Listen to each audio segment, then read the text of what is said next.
Muy buenos días. Vamos a iniciar la sesión a nivel informativo. Si aún no tenemos el quórum, entiendo que el congresista Núñez del Partido Morado también forma parte de esta comisión que tiene sesiones de urgencia con respecto al tema del agro. Pero vamos a dar inicio porque ya han transcurrido 5 minutos de la hora que debía iniciarse. Entonces, muy buenos días. Se va a pasar la lista para comprobar el quórum requerido. Señora secretaria técnica, sírvase pasar la lista. Muy bien, congresista. Con todo, voy a proceder a pasar la lista. Congresista César Cárdenas, bueno, está con licencia. Congresista Oceda Yucra. Congresista Oceda Yucra. Congresista Chávez Cosío.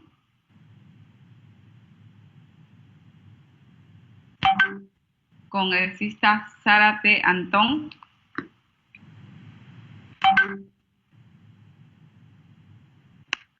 Congresista Fernández Chacón.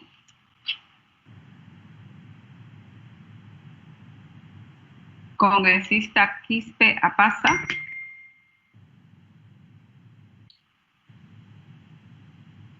Congresista García Rodríguez.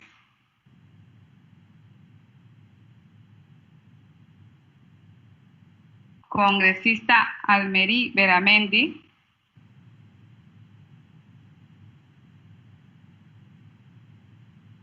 Congresista Núñez Salas.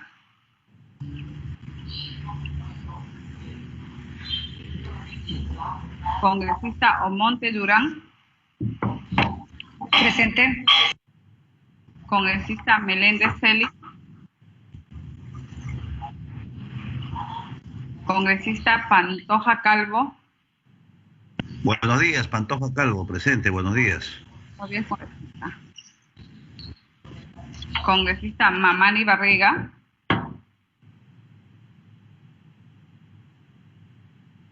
Congresista Pérez Flores. Jorge Pérez, presente. Presente, congresista Pérez. Congresista Barrio Nuevo Romero.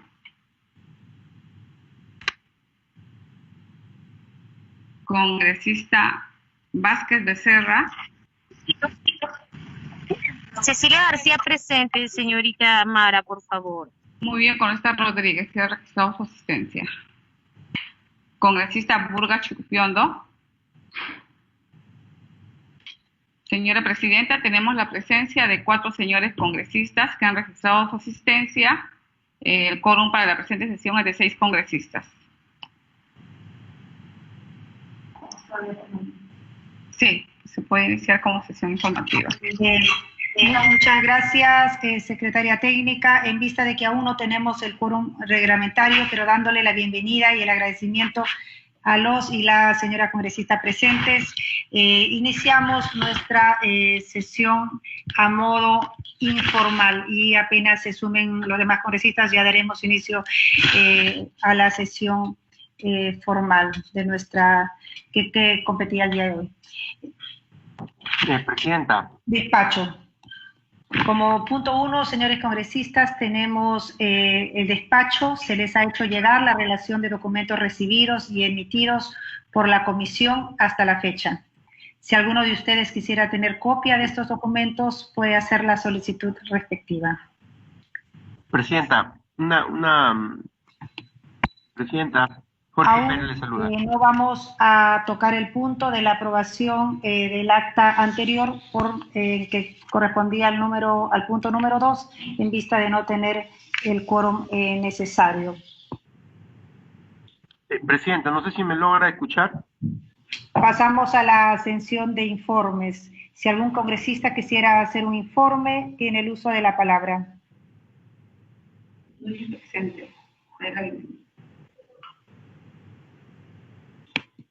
Dejo constancia de la asistencia del congresista José Antonio Núñez. Bienvenido, congresista. Gracias por su asistencia. Estaríamos esperando todavía la asistencia de un congresista más para que podamos tener ya la sesión oficial. En sección pedidos, si tenemos algún pedido por parte de ustedes, queridos congresistas, tienen el uso de... Gracias, Mara. Señora Presidenta, buenos días. Disculpe.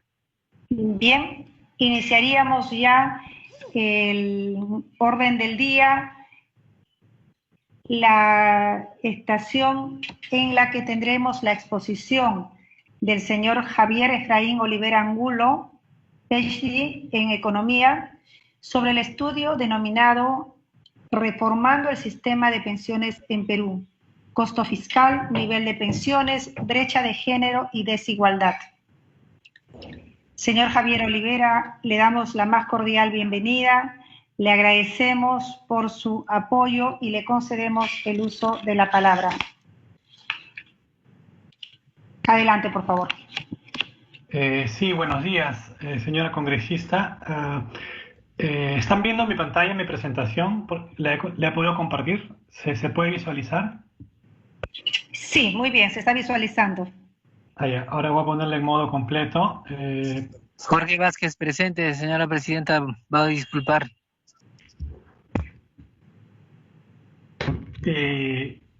Ya.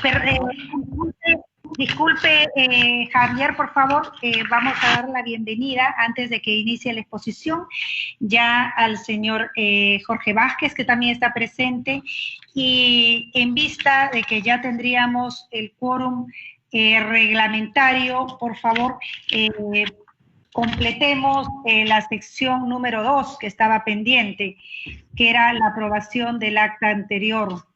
Señores congresistas, tenemos la aprobación del acta de la 8ª sesión extraordinaria, de la 12ª sesión ordinaria, de la 9ª sesión extraordinaria y de la 13ª sesión ordinaria, realizadas los días 20 de octubre, 23 de octubre, 03 de noviembre y 20 de noviembre del 2020 respectivamente.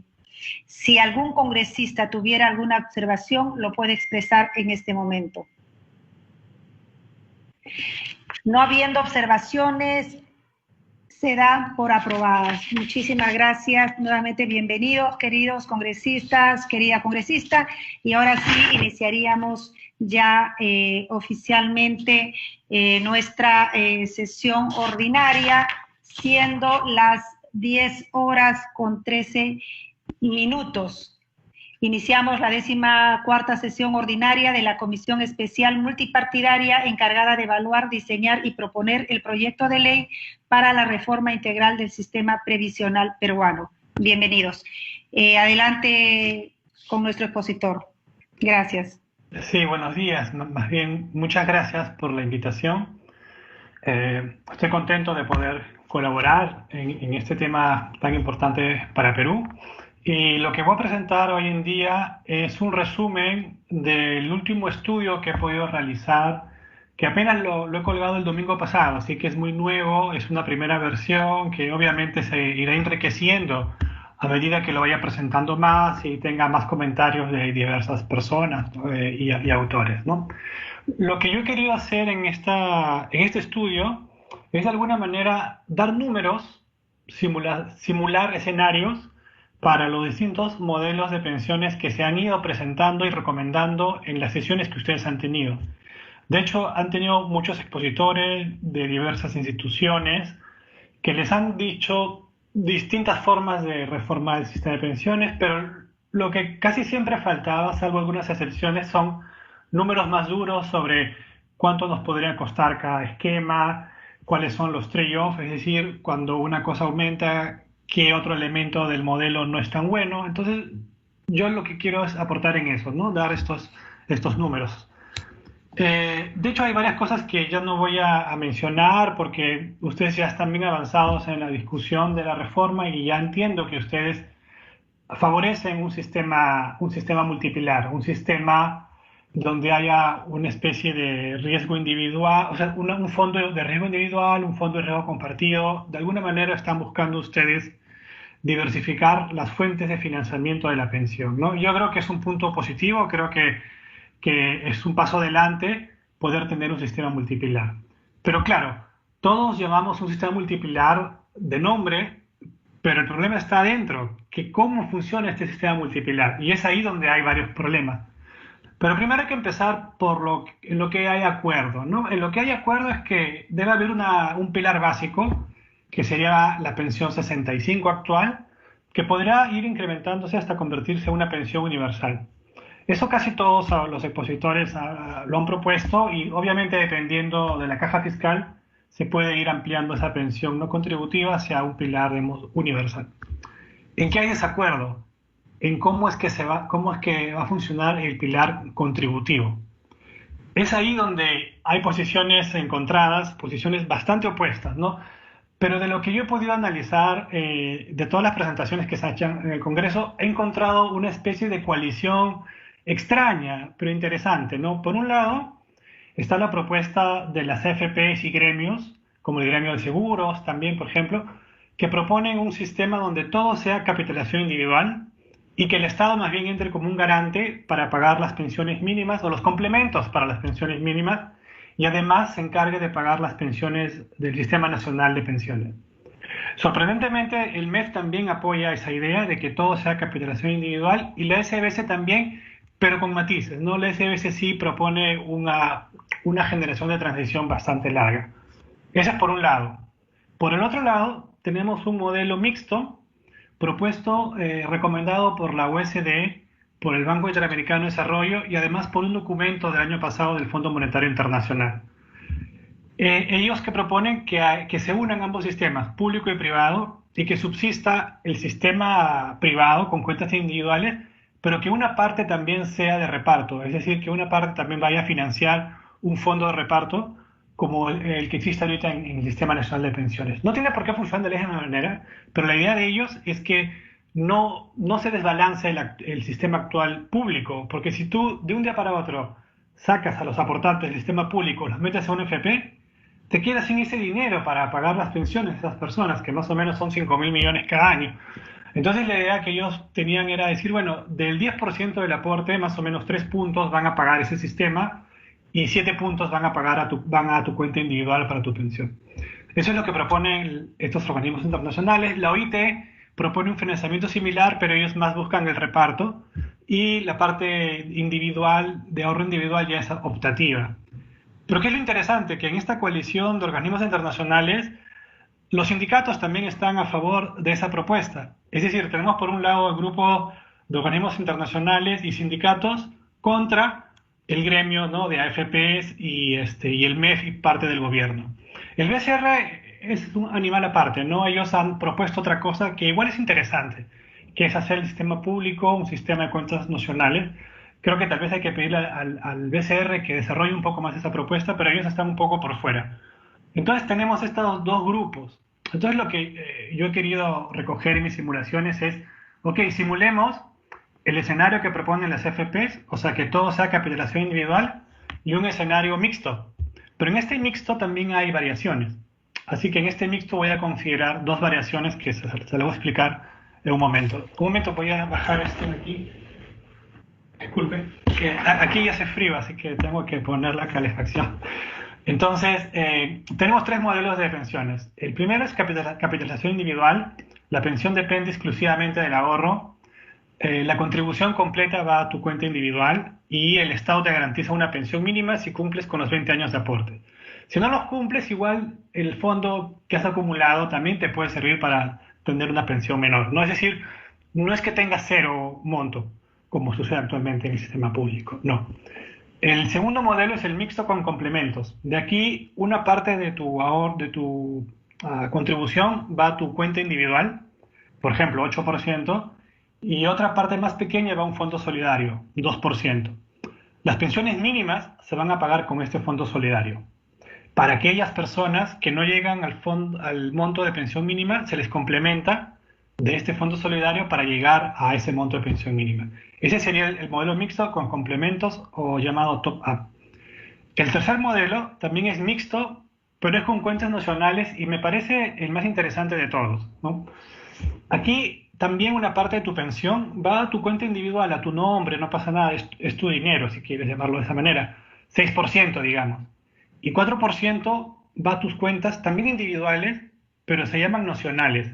Nocionales porque en realidad ese dinero no es que exista contante en sonante, sino se va acumulando en una cuenta y va ganando una rentabilidad garantizada por el Fondo Nacional. Aquí, por ejemplo, asumo que esa rentabilidad es 2%, es decir, todos los aportes que hagas tú van a acumular siempre 2%. Si el fondo sube o baja, no importa, tiene siempre 2%. Pero aquí la idea es que los que manejan este fondo, obviamente tengan que conseguir rentabilidades más altas. Por ejemplo, si consigues una rentabilidad de 4%, 2% va para la persona y ese extra 2% que se generó, eso va a alimentar el Fondo Nacional que te va a servir para pagar tus pensiones mínimas. O sea, aquí el mecanismo de solidaridad no va a través de los aportes directos que la persona hace, sino a través de la rentabilidad de sus aportes. Es decir, el capital de la persona se respeta, se le paga una rentabilidad segura y el extra sirve para generar este Fondo Nacional que sirve para pagar las pensiones mínimas que se vayan a dar en este sistema mixto, ¿no? Me parece un modelo bien interesante que además combina distintas fuentes de financiamiento. ¿Hay solidaridad en estos modelos? Sí y no. En el sistema de capitalización individual no hay solidaridad, ahí cada uno baila con su pañuelo, pero algunos argumentan que como el Estado va a dar pensiones mínimas y ese dinero viene de los impuestos generales, entonces se genera un mecanismo de solidaridad. Pero eso no es cierto y lo voy a demostrar en un penúltimo gráfico, porque ese gasto del gobierno en pensiones mínimas puede ser bastante regresivo, porque recordemos que solamente 25% de la población económicamente activa contribuye regularmente al sistema de pensiones. El otro 75% no, y en general son personas más pobres. Es decir, el dinero del Estado para pensiones mínimas va a financiar el ingreso de personas de ingresos medianos o más altos. Entonces, eso, digamos, creo que tampoco es muy progresivo, que digamos, ¿no? En el modelo mixto con complementos es claro el mecanismo de solidaridad, ¿no? Es decir, las contribuciones de las personas de más altos ingresos van a este fondo solidario y estas personas no se benefician de una pensión mínima, porque ya van a tener obviamente una pensión alta, mayor que la mínima seguramente. ¿Quiénes se benefician? Las personas de más bajos ingresos o que no pueden contribuir, digamos, lo suficiente, ¿no? Para poder acumular una pensión más alta. Entonces aquí es importante recalcar que todos pagan este fondo solidario, pero los que se benefician son sobre todo los de bajos ingresos, ¿no? Ese es el mecanismo de solidaridad. En el tercer modelo, que es el modelo mixto con cuentas nacionales, es interesante porque aquí todo el mundo se beneficia de sus aportes, pero la parte de la rentabilidad extra generada, esa sí sirve para financiar las pensiones mínimas u otros beneficios que se vayan dando. Entonces la solidaridad aquí se financia con estas rentabilidades, retornos extras que se pueden generar. Y es importante porque igual uno va a recibir una cuenta donde una parte va a ser lo que me genera mi AFP, mi cuenta individual, y otra parte va a ser mi estado de cuenta nacional, mi 2% que se va acumulando, ¿no? Eso creo que puede ser bien importante. Y aquí obviamente la idea es que los fondos nacionales generen retornos mayores y obviamente esta tasa garantizada se tiene que fijar, ¿no? Con estudios financieros serios de largo plazo, ¿no? Son un montón de ajustes que siempre se hacen en ese tipo de sistemas.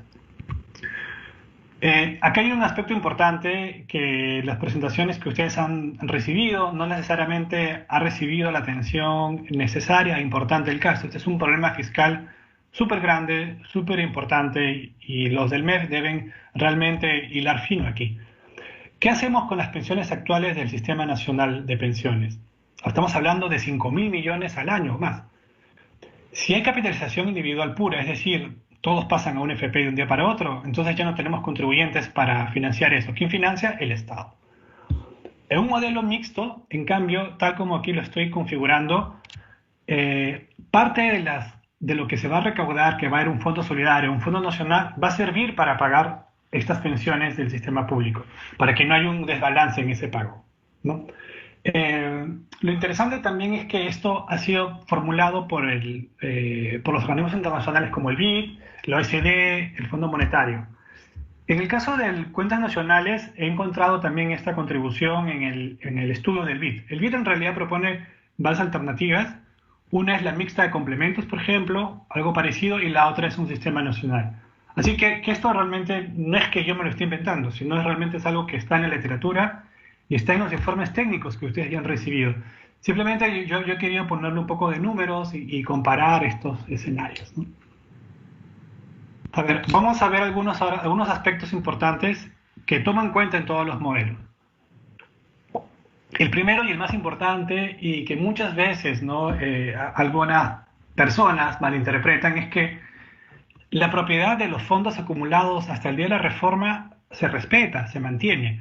No va a haber ningún tipo de incautación, ni mucho menos. Es decir, si tú acumulaste 1 millón o acumulaste 10.000 en tu cuenta, eso se respeta y eso va a seguir siendo parte de tu cuenta individual, ya sea en el modelo que estés. Si estás en un modelo mixto, simplemente vas a seguir acumulando, tal vez a un menor ritmo, y vas a tener otra cuenta nocional, por ejemplo.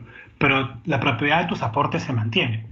Otra cosa muy importante que se tiene que hacer, porque realmente fue un error muy grave, es que ya no puede haber el retiro del 95.5% de la SIC. Eso de todas maneras tiene que salir. Yo sé que tal vez no pueda ser popular, pero realmente si es que no quitamos eso, entonces no estamos hablando de un sistema de pensiones, estamos hablando de un sistema de ahorro forzoso, y en ese caso mejor no deberíamos ni siquiera forzar a las personas a ahorrar, porque además puede ser un ahorro caro. El otro punto es que todas las gratificaciones deben estar sujetas a aportes. Obviamente tanto el sistema de pensiones como de salud, ¿no? Es importante que todo el mundo aporte salud, porque si no ya vemos los problemas que se generan cuando la salud no tiene suficientes aportes para dar una atención adecuada, ¿no? Hace poco se ha derogado, por ejemplo, la ley de promoción agraria, donde ellos, por ejemplo, no pagaban un aporte menor de salud. Aquí en este caso también deben estar también afectas todas las gratificaciones a salud y a pensiones, ¿no? Otra cosa también que estoy aquí planteando en los modelos es que haya un tope salarial a los aportes. Lo he planteado de una manera bien conservadora, de 15.000 soles mensuales, nada más. Es decir, una persona que gana más de 15.000 soles, ese extra que gana no contribuye a pensiones. ¿Y cuál es la idea de esto? Es que las personas de altos ingresos ya tienen otras formas de ahorrar, tienen otras estrategias. Entonces, obligarles a ahorrar es ponerlas en una situación de sobreahorro.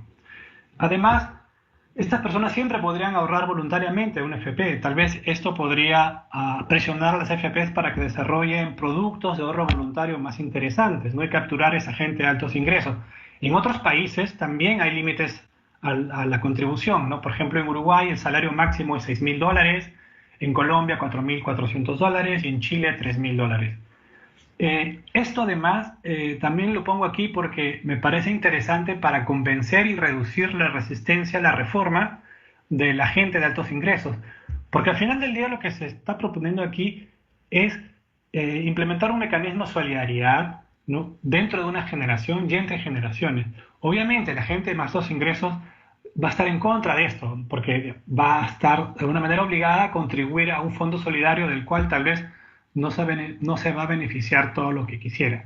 Entonces una manera de suavizar, digamos, esa resistencia es poner este tope salarial. Obviamente las AFPs van a estar en contra de esto, porque sus clientes VIP de alguna manera están ahí, ¿no?, la gente de altos ingresos. Entonces, si ustedes van a escuchar comentarios en contra de esto, es simplemente porque las AFPs van a recibir menos ingresos, ¿no? Solo por eso, ¿no? También otra cosa que voy a asumir en los modelos es que solo hay comisión sobre el saldo, no hay comisión sobre el salario. Obviamente esto podría ser mejorado si incluimos comisión por rentabilidad. Es posible. También mantengo la prima de seguros tal como está. Es un tema muy complicado ya que escapa del análisis que estoy haciendo aquí, pero creo que igual puede ser una buena idea mantener el sistema tal como está. Y bueno, más adelante se podría ver si es que eso puede cambiar o no. Luego también hay otro punto interesante, ¿no? La ley del retiro del 25% del tope, la ley del 31017, hay gente que retira y gente que no retiró. Los que retiraron, bueno, hay dos opciones. O le bajamos los años de aportación equivalentes por ese retiro, o más bien a los que no retiraron les decimos, miren, ustedes como no retiraron, lo pueden retirar pero en la jubilación, es decir, su 25% tope más su rentabilidad acumulada la retiran a los 65 años. Entonces esa es una estrategia más de compensación que de castigo.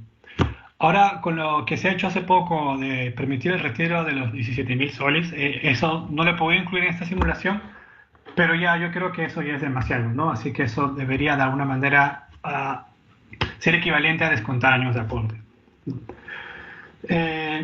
También incluyen los modelos una etapa de transición para la gente del sistema público. Para la gente del sistema público que tiene 45 años o más, asumo que se le da la pensión mayor que resulta de la que se calcula con las reglas del sistema público y al nuevo sistema, para que de alguna manera no pierdan en el camino de la transición. Bueno, luego lo que se propone en los modelos no tiene por qué implementarse de un día para otro. Puede haber gradualidad y la gradualidad va a depender también de las cuentas fiscales. La pensión universal, que la considero en todos los modelos, no tiene por qué darse de un día para otro. Por ejemplo, podría empezar extendiéndose pensión 65 a los pobres no extremos.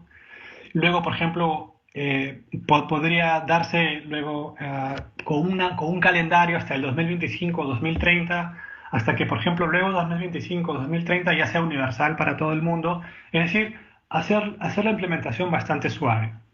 También yo propongo que haya una contribución del empleador, tal como sucede en la mayoría de países, ¿no? Incluso en Chile hay esta contribución del empleador, pero tampoco tiene que darse de un día para otro. También puede haber un aumento progresivo en esta contribución, ¿no?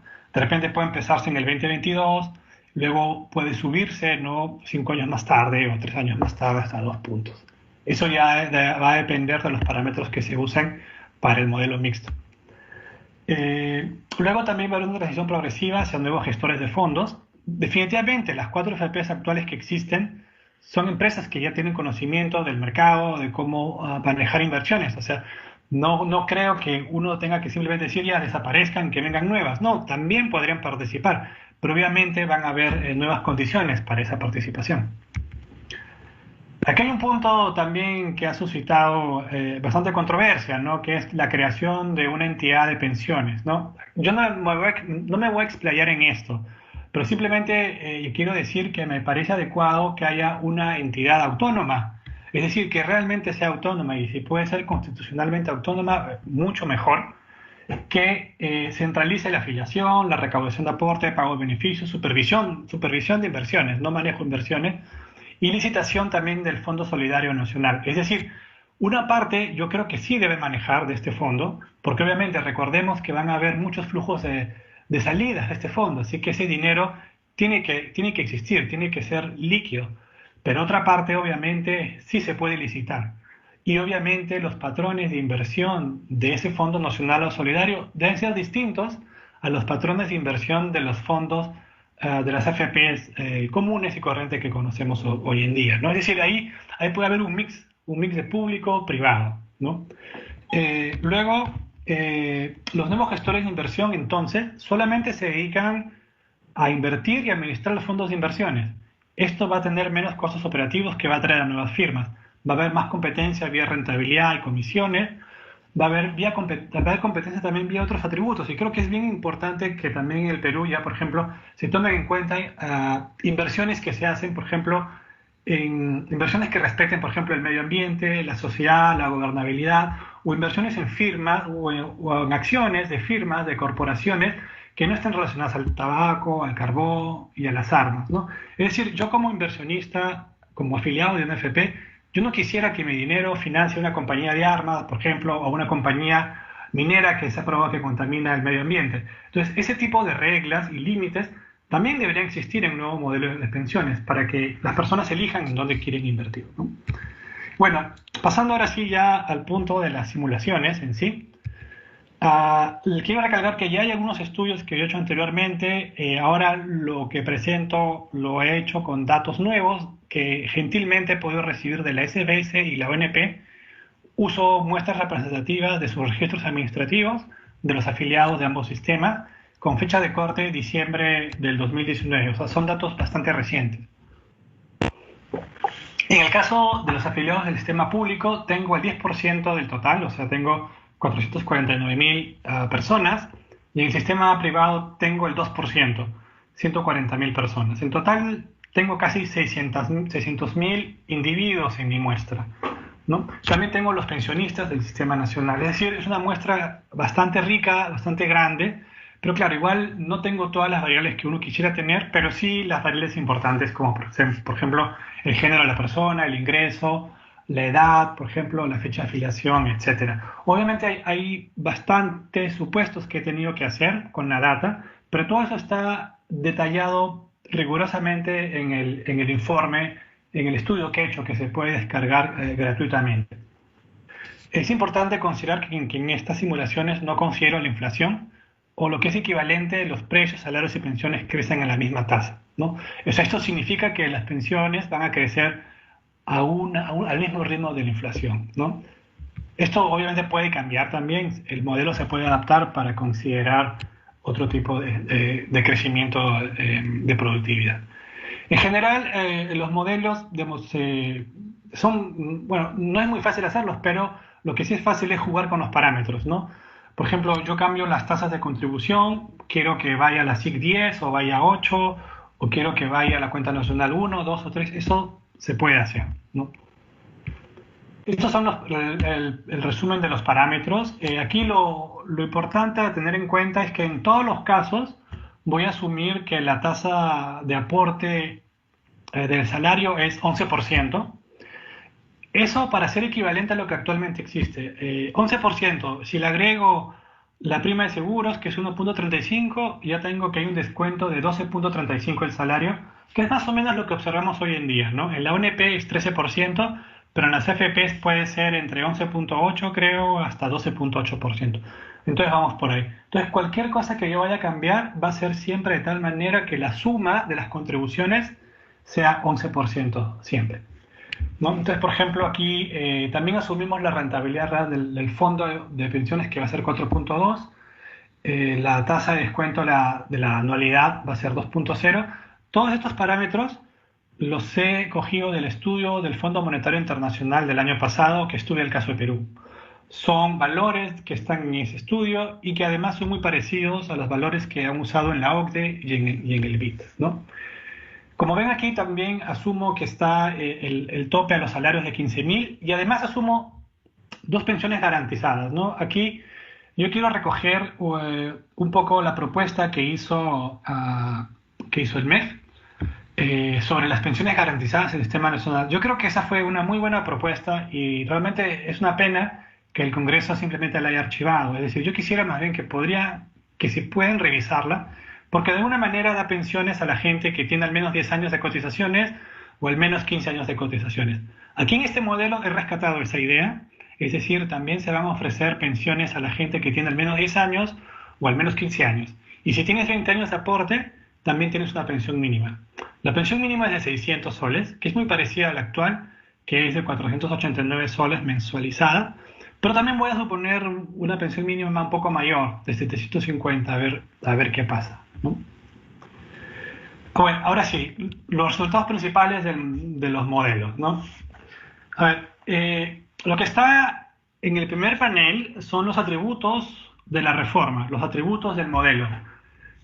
Está el modelo statu quo, es decir, en la primera columna están los resultados de qué pasaría si no hacemos nada en el sistema. Entonces vemos, por ejemplo, que el costo fiscal es menos 3.2, es decir, hay un superávit, al 2050 hay un superávit. ¿Por qué tenemos un superávit? Porque recordemos que solamente estoy mirando el periodo del 2020 al 2050. Si yo mirase un periodo más largo, ahí sí ya vamos a encontrar mayores gastos de pensiones con respecto a los ingresos de contribuciones. Además, aquí estoy usando el Fondo Consolidado de Reservas desde el periodo 1, que fueron 19.000 millones aproximadamente el año pasado, ¿no? El costo de la pensión no contributiva en ese periodo, tal como la conocemos hoy, es decir, dirigida a pobres extremos, pensión 65, es de 5.9% del PBI. El costo total del statu quo es 2.7.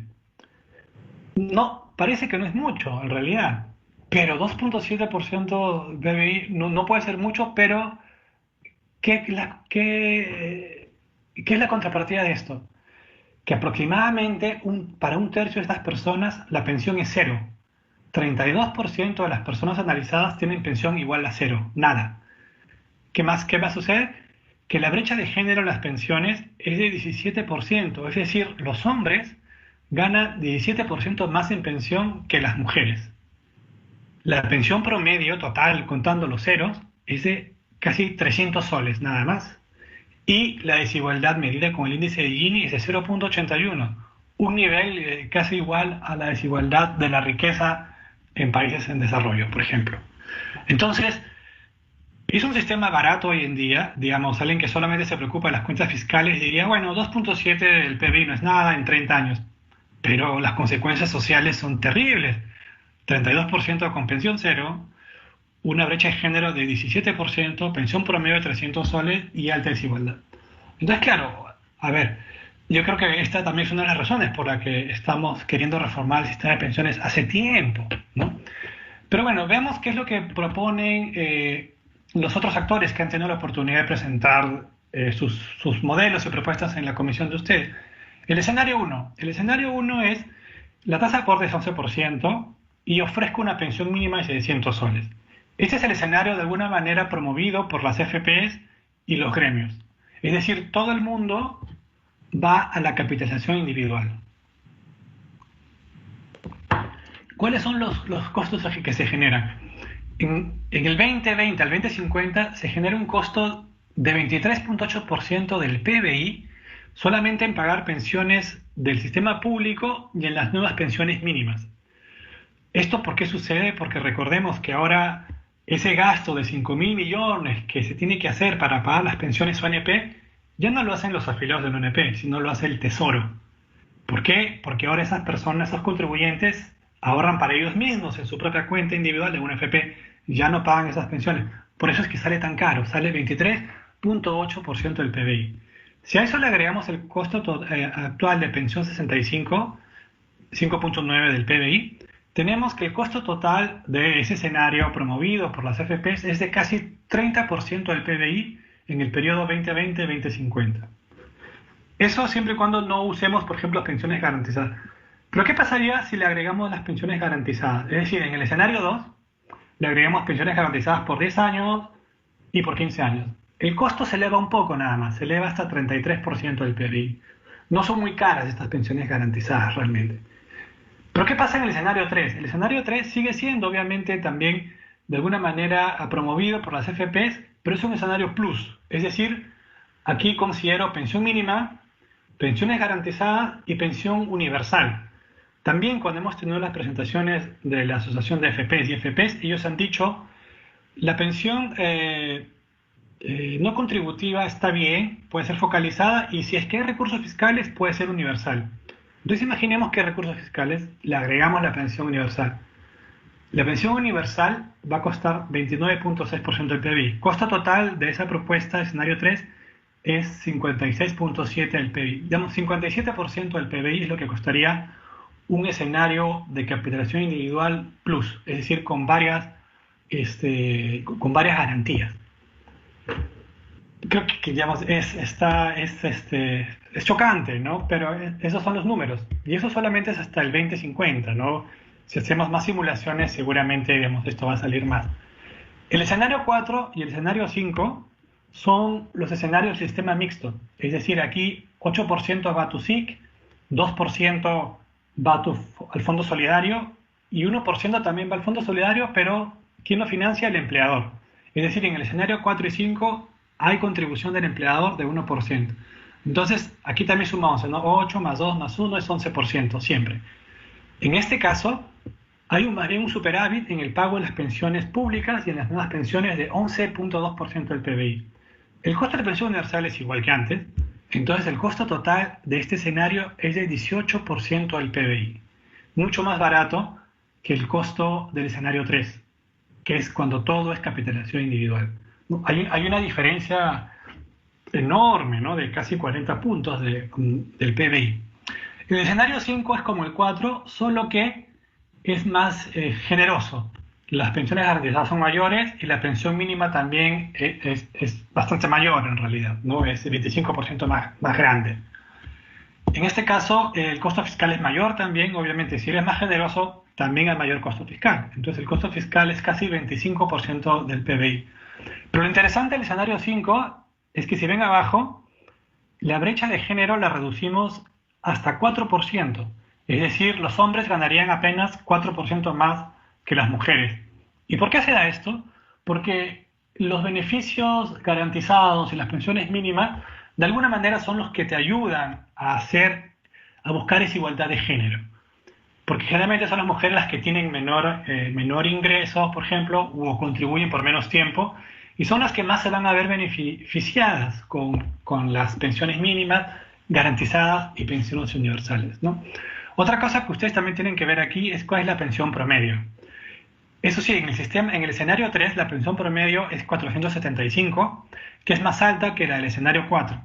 Entonces, en el escenario 3 es más caro y te produce una pensión más alta. Pero en el escenario 4 es mucho más barato y te produce una pensión más baja. Entonces, estos son el tipo de decisiones, de trade-off, que los que hacen política tienen que de alguna manera tomar en cuenta, ¿no? No todo se trata de ver, no solo se trata de ver el costo fiscal, sino también de ver cuál es el efecto en la brecha de género, en la pensión promedio y en la desigualdad de pensiones.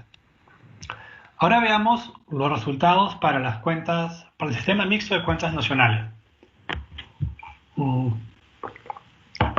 Aquí hay varias opciones, pero la principal diferencia, como ven ustedes, es cuánto de la tasa de aporte va a MISIC individual, cuánto va al Fondo Nacional, y el empleador siempre va a poner 1%, ¿no? El aporte del empleador va siempre al Fondo Nacional. El caso del escenario 6 es el más suave, digamos, es el que, digamos, no va mucho al Fondo Nacional, tiene un costo de 24.8 del PBI. El escenario 7 ya es un poco mejor, el costo fiscal es de 14.9 del PBI. Pero el escenario 9 es ya el más barato de todos. En este caso, 6% de mi salario va a la SIC, 4% va al Fondo Nacional y 1% del empleador también al Fondo Nacional. Es casi mitad-mitad. Es decir, con esto uno puede estar en superávit luego de 30 años de pagar pensiones públicas y pensiones garantizadas. Pero claro, lo malo de esto también es que al haber un mayor aporte al Fondo Nacional, también puedes tener un problema de incentivos, que obviamente también es algo que debe tomarse en cuenta. Es decir, las personas de más altos ingresos tal vez podrían pensar, bueno, no quiero estar en ese sistema, no me conviene, voy a subdeclarar ingresos o me voy a cambiar de régimen laboral, en fin. Pueden haber un sinnúmero de cosas que siempre tienen que sopesarse contra estos efectos en el costo fiscal, por ejemplo. Por eso este escenario 7 puede ser interesante, una combinación de 7 puntos al sistema, a la SIC y 4 puntos, por ejemplo, al Fondo Nacional. Pero ya es una cuestión de decidir, digamos, cuán generoso queremos ser y cuán costoso puede ser el sistema. El escenario 10, por ejemplo, es bien interesante también porque te da las pensiones más altas. La pensión promedio es de 504, bueno, muy cerca del escenario 8, pero en este caso 6% va a la SIC y el 5% va al Nacional y la pensión mínima es 750 soles. Si vemos esto, quiero mostrárselo en un gráfico resumen. Perdón, es este. Este es el resumen de los fondos, de los sistemas mixtos con nacionales, con cuentas nacionales y el sistema de capitalización individual. El escenario 1 aquí, el escenario de las AFPs, es el más costoso, sin beneficios, el más costoso de todo. Es casi 30 puntos nos cuesta. El índice de pensiones es 0.77 y la brecha de género es 12 puntos. El statu quo es más barato, es decir, es menos de 5 puntos del PBI, pero claro, tienes una mayor desigualdad y la brecha de género es 17 puntos. Todos estos escenarios en azul son los escenarios con cuentas nacionales. Son más baratos que lo que te plantea la AFP y además más barato que el escenario 3, que también cuenta con pensión mínima, pensión garantizada y pensión universal. Es decir, lo que hay que comparar es este escenario 3, aquí bien lejos en el costo fiscal, contra estos escenarios donde hay cuentas nacionales, ¿no? Ya sea el 9, 10, 7, 8 o 6. Igual es importante también mencionar que las simulaciones que yo he hecho han sido hasta el 2050 y más allá de eso, los datos que tengo ya no me permiten estimar de manera certera toda la historia, pero se pueden hacer algunas simulaciones. Aquí más bien vemos que a partir del 2050 va a haber una caída en el fondo de reservas del sistema público, en el statu quo. ¿Por qué? Porque las salidas para pensiones van a ser bastante más altas que las entradas, ¿no? Eso se puede cuantificar también para más adelante, es decir, si no hay ningún cambio en el parámetro, vamos a estar peor. La misma historia es con el sistema de cuentas de capitalización individual del escenario 3. Si no hacemos nada, bueno, estamos peor siempre, ¿no? Es realmente un sistema muy malo porque no tenemos contribuciones de las personas, no todo viene del tesoro aquí. En el escenario 4, que es el escenario del modelo mixto con complementos, también tenemos esta caída. No es que sea todo perfecto, sino también, si no hacemos cambios en la tasa de contribución, vamos a tener también caídas bien grandes más adelante, ¿no? Es decir, aquí lo que tenemos que hacer más adelante es subir las tasas de contribución, subir la edad de jubilación, cambiar la tasa de interés garantizada, etcétera, hacer cambios paramétricos. Aquí también se nota con el escenario 10, también vamos a tener una caída grande más allá del 2050. Entonces también los modelos tienen que de alguna manera adaptarse ante estas caídas, ¿no? Cambiar los parámetros. Aquí hay una cosa pero bien importante, ¿no? que no se menciona y yo también he encontrado dificultades en explicarla, ¿no? Es que puede haber regresividad del gasto estatal en pensión mínima. Lo que se propone la CFP y algunas personas es que el Estado pague pensión mínima y todo el mundo ahorra una AFP. Pero ese dinero, ¿a dónde va? Entonces yo he calculado que el 90% de los que se beneficiarían de la pensión mínima en el escenario 1, que es el de las AFPs, el 90% son personas que ganan más o menos entre 1.000 soles y 2.300 soles. Son las que están en esta parte roja. Este gráfico, ¿qué nos mide? Nos mide de alguna manera la distribución del ingreso laboral de las personas. Es decir, este es el porcentaje acumulado, ¿no? Aquí vemos, por ejemplo, que el 60% de personas, más o menos, gana 1.000 soles o 1.100 soles o menos. Pero los beneficiarios del gasto estatal de pensiones mínimas están en esta línea roja. Es decir, son las personas más ricas que el 60% más pobre de la población. Es decir, el Estado, con esta gracia, ¿no?, de las AFPs, el Estado va a meter plata para la gente que está en el 60% más rico de la distribución. ¿Y qué pasa con estas personas que están en el 60% más pobre de la población? Pueden tener tal vez pensión 65, no necesariamente, ¿no? O pueden tener otro tipo de transferencias del Estado. Pero el gasto de pensión mínima va aquí, a esta sección de la distribución. Es decir, es un gasto, digamos, que no va al grueso de los trabajadores, va a un porcentaje privilegiado de trabajadores. El 90% de los afortunados que recibirían subsidios del Estado tiene salarios entre 1.085 y 2.300 soles. En cambio, el 60% más pobre no lo recibe. Entonces, esto es difícil de comunicar, pero de alguna manera es el potencial gasto regresivo del Estado en pensión mínima en un sistema como el peruano, donde no participa toda la población peruana en el sistema de pensiones, sino un grupo privilegiado, que además el Estado les daría una pensión mínima, ¿no? Creo que me he saltado. No, bueno, ya voy a acabar. Un punto importante, ojo con el capital semilla, que también lo he visto en la propuesta de ustedes, ¿no? El capital semilla tiene un nombre bonito, seguramente, pero es bastante engañoso, ¿no? En realidad, lo que se propone, bueno, es una propuesta en realidad de la Asociación de AFPs, es que el Estado deposite 1.650 soles por cada bebé y que luego a 65 años reciba una pensión esta persona con esta plata que la AFP ha podido trabajar e invertir. ¿Cuál es el problema de esto? El problema de esto es que las pensiones que te van a dar al final son bastante bajas. Yo hice el cálculo asumiendo que las AFPs cobran una comisión, pero luego la Asociación de AFPs me dijo que no, que en realidad ellas no van a cobrar ninguna comisión sobre esto, lo cual me parece increíble y en realidad muy buena noticia, porque estamos hablando de flujos de más de 1.000 millones por año y han dicho no cobramos comisión sobre ese flujo. Entonces yo también diría, de una vez, más bien que pasen ese descuento que quieren hacer ese flujo a los afiliados actuales. Si son capaces de hacer ese descuento tan grande, entonces también se lo deberían hacer de una vez a sus afiliados actuales, ¿no? Entonces, si es que no cobran comisión, como realmente dicen, la pensión que le dan a ese bebé, digamos, que el Estado dio 1.650 soles, en 65 años, o sea, ninguno de nosotros va a estar vivo tal vez, va a ser equivalente a 87 soles si es mujer y a 96 soles si es hombre, lo cual obviamente es un monto menor que la pensión 65 actual, ¿no?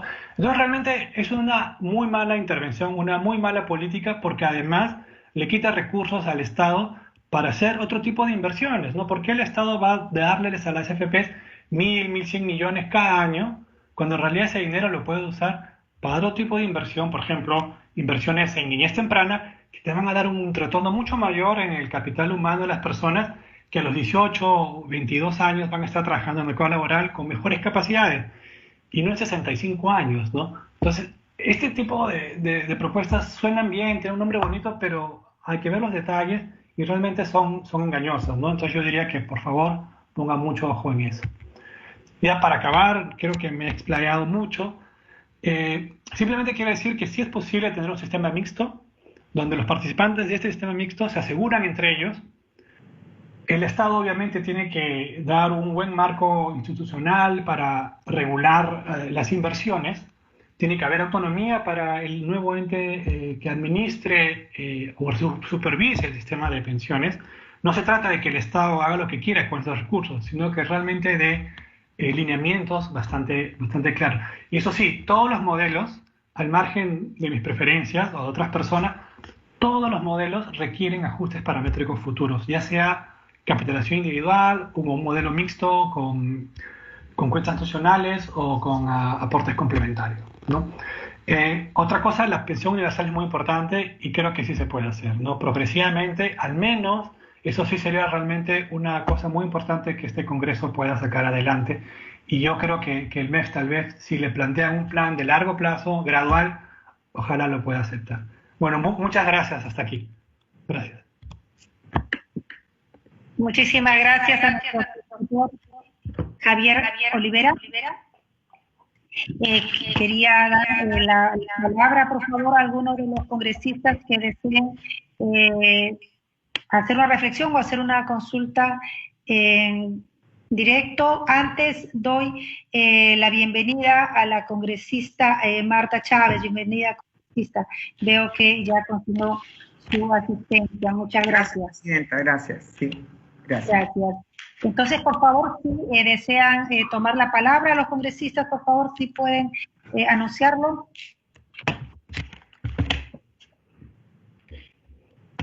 Señora presidenta, yo recién por favor, si me concede la palabra, perdóneme. Sí, por favor, adelante, congresista Gracias, Marta presidenta. Chávez. Como decía en el chat, yo acabo de incorporarme porque tenía que estar en la subcomisión de acusaciones constitucionales en una audiencia que requiere quórum de número legal de miembros, entonces ni siquiera me podía retirar, señora presidenta. Ya concluyó, se levantó la sesión, pero pude coger la última parte de la intervención del invitado, el señor Olivera. No entendí muy bien, quizás me perdí algo previo, respecto de cómo es que y quisiera que él pueda, pues, de repente ampliar un poquito más. No entendí eso bien de que un porcentaje importante de beneficiarios de la pensión mínima estaría en el grupo más rico del sistema de capitalización individual, y que no le alcanzaría esa pensión mínima a los más pobres. Pero si el más pobre se vincula a un sistema contributivo y contribuye algo, de todas maneras va a beneficiarse de esa pensión mínima. No entiendo muy bien cómo es que los pobres estarían, a menos que quiera indicar el señor Olivera de que lo que hay que hacer, lo que el Estado tiene que hacer es incentivar a que las personas de alguna manera se inscriban en un régimen contributivo. Por lo menos tengan esa cultura, así no permanezcan y no haya consistencia en su permanencia y en sus aportes. Pero eso los haría beneficiarios de la pensión mínima dentro del sistema contributivo. ¿O estoy equivocada? Quería plantear esa inquietud, señora presidenta. Gracias. Muchas gracias, congresista Marta Chávez. Si tiene el pedido de la palabra algún otro congresista, por favor.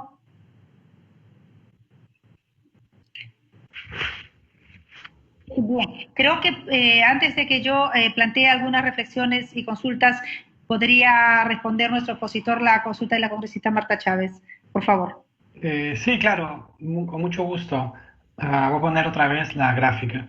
No, es una buena observación. Definitivamente es difícil comunicar esto, pero aquí la idea es que en las condiciones actuales, la gente que podría lograr pensión mínima, o sea, solamente las personas que ya están afiliadas actualmente, estarían ubicadas en una distribución del ingreso nacional. Esta es la distribución del ingreso nacional, donde serían al menos de 60%, dentro del 60%, dentro del 40% más rico. Y esto también tiene que ver porque las personas más pobres no están en un sistema de pensiones. Por ejemplo, aquí tenemos gente que es trabajador familiar no remunerado, gente que recibe ingresos menores a la remuneración mínima vital. Entonces, claro, ellos no están en la distribución nacional y por eso no tienen una pensión mínima. Entonces, por eso, aquí valga la aclaración, son personas que en las condiciones actuales, los afiliados actuales, generarían una pensión mínima, recibirían una pensión mínima y estarían ubicados en una parte alta de la distribución nacional.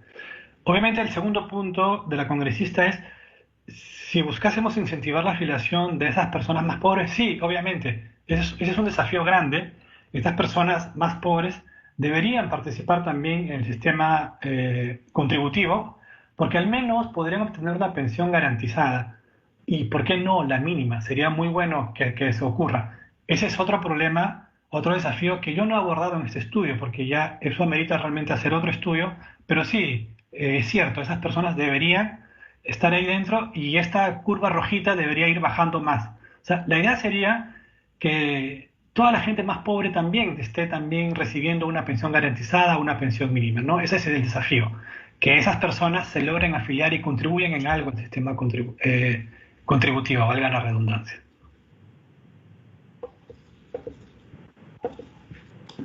Gracias Javier. ¿Desea participar nuevamente la congresista Marta Chávez o algún otro congresista? No, presidenta, solo para agradecer, ya entendí perfectamente, gracias. Gracias, perfecto, gracias congresista. Bien, voy haciendo algunas preguntas.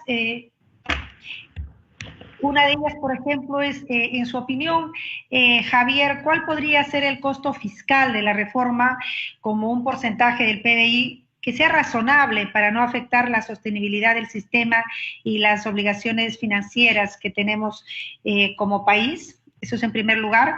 Después, según su estudio, los cálculos tienen la fecha de corte del 2050. ¿Cómo afectaría esto la deuda actuarial luego de esta fecha? Otra consulta está, más que consulta, quizás comentario, cuando se menciona de que podría ser negativo este planteamiento del capital semilla, se está basando en la propuesta de que fuese 1.650 soles. Consideramos en general que este monto efectivamente es sumamente alto y si lo que se busca es principalmente fomentar la cultura previsional, el que un recién nacido pueda ser ya con él a través de los años y parte de sus padres, de sus responsables, ser conscientes de que tiene una cuenta a su nombre y que va a ir creciendo, capitalizándose hasta que llegue a su vida laboral, podría ser perfectamente, por ejemplo, de 100 soles, ¿no? Quizás podría analizarse en base a esa opción, no los 1.650, que efectivamente fue un planteamiento del sector privado, sino de 100 soles, porque lo que cumpliría principalmente es el objetivo de incentivar, de promover la cultura previsional, aún así no tengas un trabajo formal, pero ya sabes que tienes una cuenta y llegando a la vida laboral, pues eres consciente de que tienes esa cuenta en la que puedes ahorrar para tu futuro.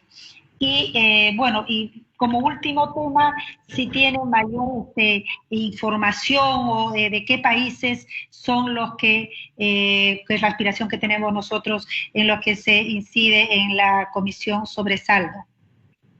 Gracias, Javier. Adelante, por favor. Sí, muchas gracias por las preguntas. El primer punto de cuál sería el costo fiscal óptimo. Bueno, eso realmente es algo que tendría que analizar el propio MEF y el Consejo Fiscal también. Es decir, lo que sí no debería ocurrir de ninguna manera es que al inicio de la reforma hayan costos muy altos. El inicio, más por todos los problemas que tenemos de la pandemia, debería haber más bien cuentas positivas, ¿no? Es decir, si tenemos un sistema mixto, lo interesante de esto es que al inicio las contribuciones van a ser mayores a los gastos de pensiones del sistema público, por ejemplo, y de las nuevas garantías. Esto le puede dar espacio al Estado para gastar en otras cosas, por ejemplo. O sea, más bien yo creo que desde un punto de vista fiscal es interesantísimo tener este sistema mixto. Es decir, que los afiliados de ambos sistemas, público y privado, vayan financiando las pensiones actuales que ya existen. Y ya luego se verá, digamos, cuál es la senda óptima para esto, ¿no? Pero ya eso escapa realmente a las cosas que conozco actualmente de lo que está ocurriendo en las cuentas fiscales del Perú, ¿no? Pero sí diría que al inicio, en el corto plazo, los primeros 5 años, no deberían haber costos muy altos o incluso cero costos, ¿no? Luego, también me comentas sobre la deuda actuarial o la deuda pública, o también llamada deuda implícita. Es bien importante, ¿no? Muchos países, digamos, no muchos en realidad, perdón, pocos países publican su deuda implícita. ¿Qué significa esto? ¿Cuál es la deuda futura de sus compromisos pensionarios, por ejemplo? Que de alguna manera también pueden afectar las condiciones de financiamiento del país. En mi caso, yo solamente he agarrado datos hasta 2050, porque es la fecha en la que yo tengo mayor claridad para hacer las simulaciones. Pero igual, se pueden hacer las simulaciones, pero ya más macro, ya no tan finas microeconómicamente, para encontrar fechas más altas, hasta el 2100 o más adelante. Se le puede aplicar una tasa de descuento y de alguna manera encontrar números comparables a lo que le gustan a los actuarios, ¿no? Porque este tipo de análisis es algo que los actuarios hacen bastante, pero se puede hacer, ¿no? No lo tengo al momento actual, pero se puede hacer.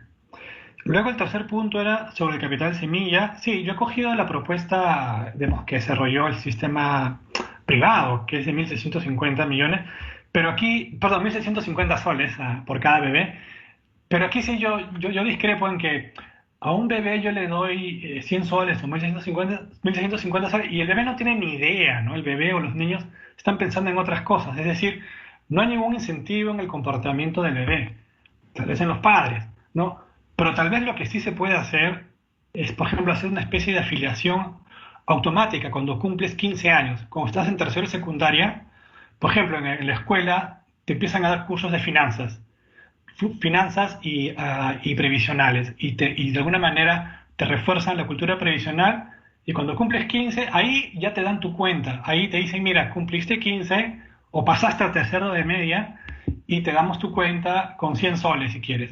O algo menos, porque de alguna manera si eso va al fondo nacional, obviamente nunca al fondo de las AFPs, sino al fondo nacional, va a ver cómo se va a ir capitalizando eso, cómo va a ir aumentando, y de alguna manera ya le vas creando cierta conciencia al adolescente, ¿no? Pero hacerlo con un bebé no tiene sentido, ¿no? El bebé no está pensando en nada de eso, pero sí un adolescente que al mismo tiempo empieza a recibir sus cursos de finanzas en la escuela, ¿no? Yo creo que es bien importante que todo el mundo ya vaya sabiendo de finanzas desde temprana edad y sobre la importancia del ahorro, ¿no? Y de acumular para la vejez más adelante, ¿no? Luego, con el supuesto de la comisión por saldo, lo he hecho porque es una manera, digamos, más práctica para hacer las simulaciones, ¿no? Pero además porque de alguna manera toma en cuenta las rentabilidades que se generan en el fondo, ¿no? De alguna manera eso está más cerca, más alineada con los incentivos de los trabajadores que hacerlo sobre la remuneración de la persona, ¿no? Pero se puede cambiar seguramente en el modelo, también se podría hacer de otra manera para que sea parte de la rentabilidad. Pero mi modelo en ese aspecto es limitado porque yo no tengo cambios, serían cambios estocásticos o cambios aleatorios, digamos, en la rentabilidad. Entonces, es un modelo más determinístico, entonces no lo podría hacer también, pero por eso es que también lo hago de una manera más fácil para poder comparar todos los escenarios, es decir, con una convención por saldo, ¿no?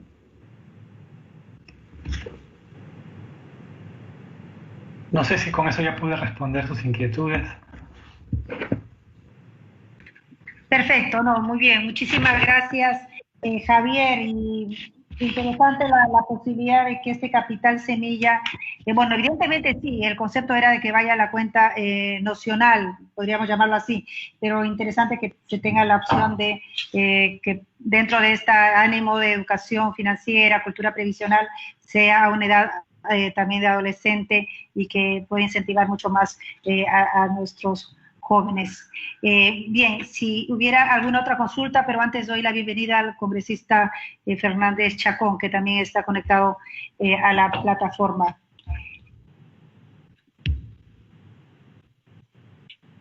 Bien, no habiendo más preguntas o reflexiones sobre la exposición, no me queda más que agradecer la participación de Javier Olivera.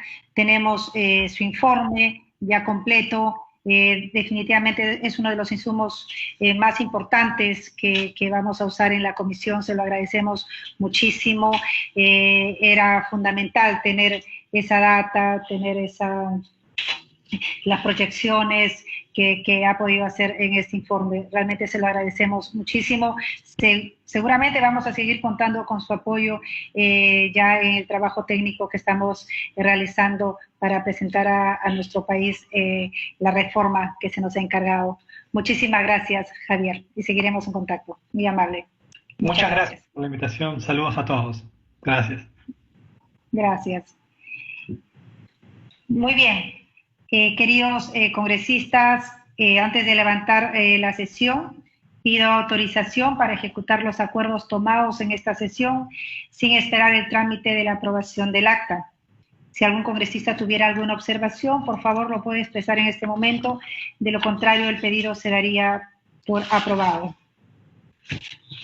No habiendo observaciones, el pedido de autorización se da por aprobado. Y no habiendo más temas en agenda y siendo las 11 de la mañana con 13 minutos, se levanta la sesión. Y muchísimas gracias, congresistas. Nos estamos viendo en pocas horas ya en el Pleno. Gracias.